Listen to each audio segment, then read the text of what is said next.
Welcome back, family. This is your boy D. For all you smart and intelligent folks out here, listen, that just simply means Ed. Today's video is entitled, The Greatest Constraint for a Project is, again, the greatest constraint for a project is. Now, typically, family, when people say, now, if you haven't watched uh, my triple constraint video, I'm gonna put it up either here or here, but check that out so you can understand what a constraint is if you don't know what a constraint is. I mean, yes, it's kind of self-explanatory, but I'm referring to project management constraints. So one of the things that I think, and I couldn't just leave you with one, that's average. That's what an average person would do that's making this talk. And you know, all we do here at Conscious Agility, your boy ED is working towards being perfect while settling on being exceptional. I just came up with that. That was hot, wasn't it?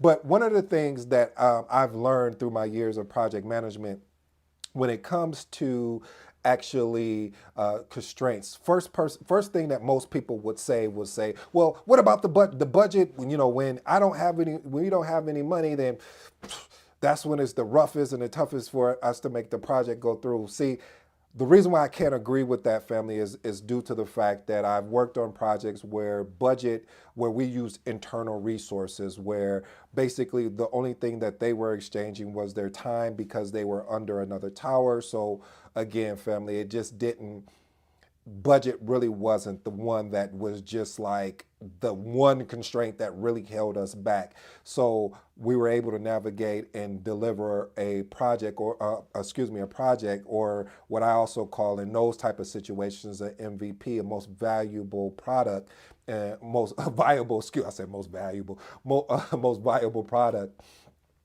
to the end user or a customer. So I'm not going to say budget is the reason. Again, this is me of all my years, a decade and more, of what I believe is the true constraint of a project. Another one, someone may say, well, the schedule. Well, if we don't meet deadlines and we're not on time and this and that, I'm going to say no again, because there's certain techniques that you can use within project management. You can use crashing, you can use fast tracking. Again, family, as we build this out, I'm going to give you all of that. I'm going to show you all of that. But for now, just understand those two terminologies, fast tracking and crashing.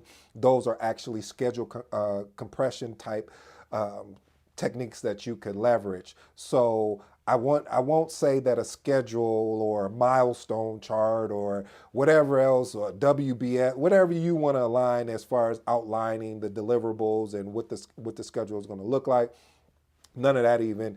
It matters, if we was on a scale of 1 to 10, it's probably about a 8.59. Yes, you need to know your due dates and basically, where you're going and when the project is going to end. But that is not, in my opinion, the highest constraint. And then the next one, someone may say scope. Well, yeah, scope is important. If you don't know what you're doing, if you don't know what the customer needs, if you don't know what all the attributes as part of the scope that'll make the whole entirety of the project. Because normally, if you paid attention to any of my videos, I'm going to talk more in depth about scope in later videos. But one thing about having a solid scope, you don't have to worry about with a terminology called gold plating. Gold plating is meaning that you may have the team saying, well, hey, we need to add this on additional to the customer, and the customer didn't ask for that.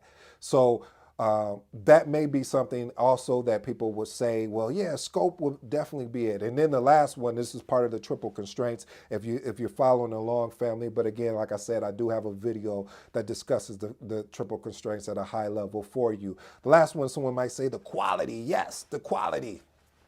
That good old quality, we got to make sure it's checked and double checked and triple checked and all the checks that can checks and checks over stripes. Oh, I'm sorry, that's Nike's over Adidas. I mean, I apologize. I got a little excited. But with the point I'm making, I love Adidas as well as I love Nike. So either way. But anyway, I digress. What the point I was trying to make, family, is yes, quality is important. Again, all of those things that I've just named, those attributes are extremely, and I mean extremely important.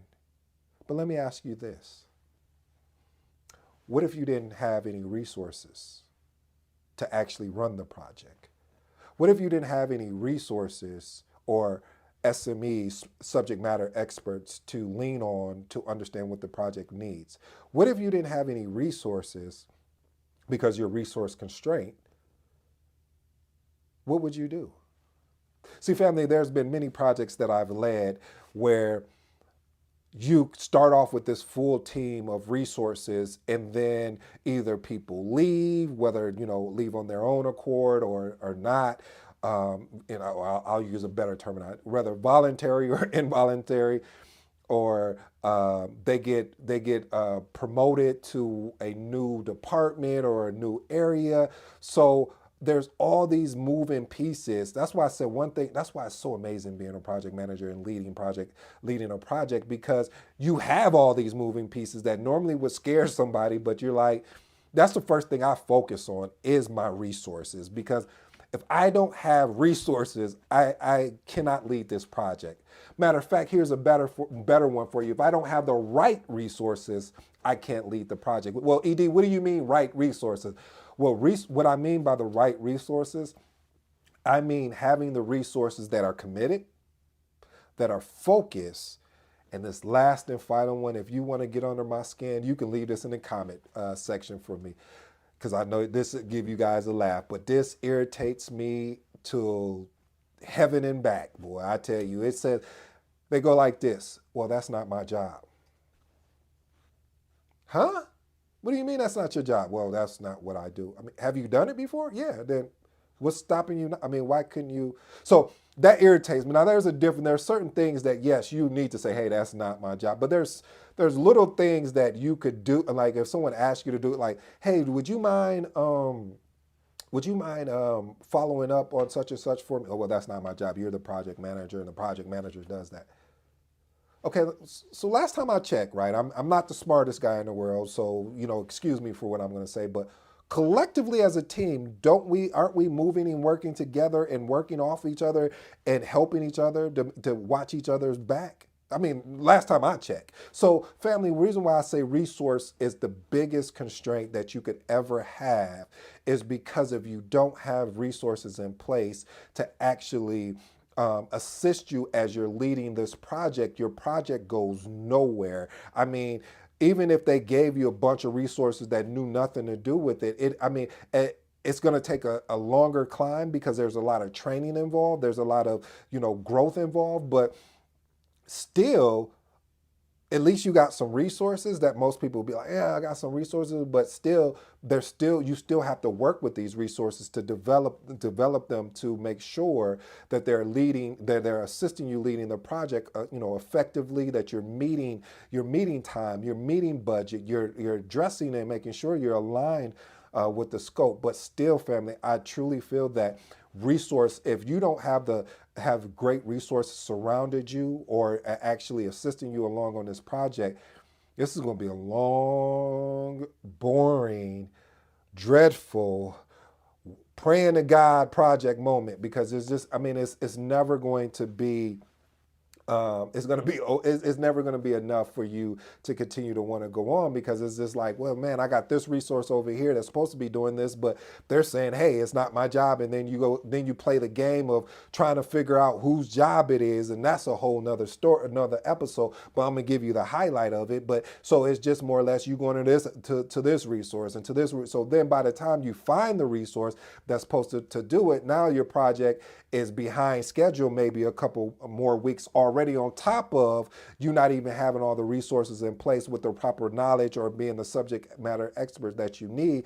that you may even have to go out and figure out certain things. Because again, family, it's not about, here on the channel, family, we're trying to grow project managers to step up more and not just say, and I haven't, most of the time I don't hear project managers saying that. Now I do hear them saying when it comes to something, it depends on how you are leading a project, because now you have very technical project managers, and then you have project managers that are not, that are not technical, and that's not their job to be technical, because they're not doing that every day. but that doesn't give them excuse not to be able to figure out what the technical aspect of it is, even if it's speaking from a from a more higher level than just being able to be in the weeds and be more detailed. So, but figuring out a way to articulate out, hey, what the need is going to be important. This has been your boy ED. I hope you enjoyed today's episode. Until next time, I'm out.